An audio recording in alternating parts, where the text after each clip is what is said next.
Put is this home screen. Chinese and English switching. Let me say this in Chinese.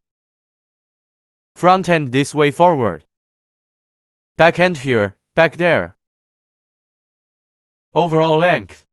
This is the estimated production quantity.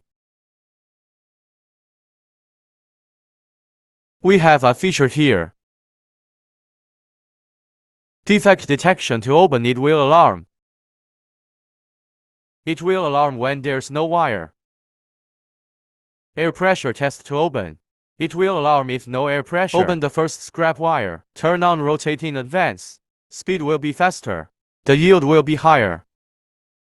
Function set password 123456 to enter. Front strip clamp position.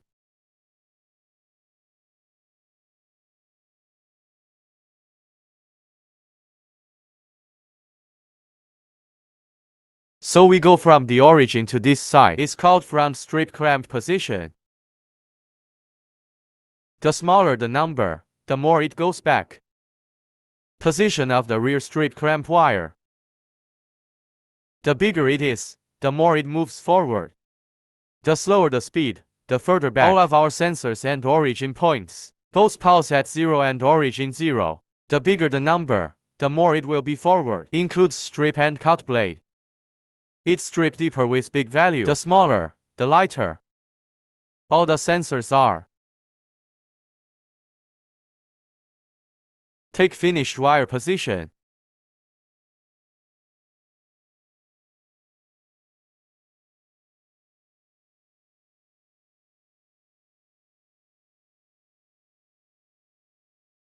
Wire taking clamp goes from 0 to 176.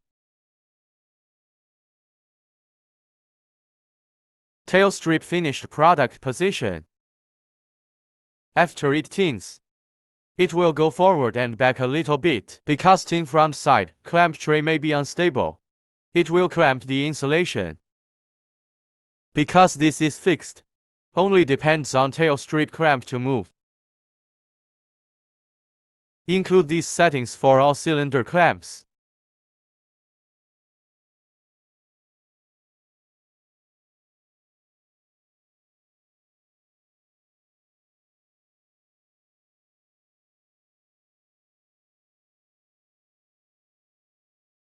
This picture is the motor detail. Subdivision parameter screen, do not touch it. The front and tail blade distance is adjusted well, correcting strip length. The larger the number, the longer the strip head.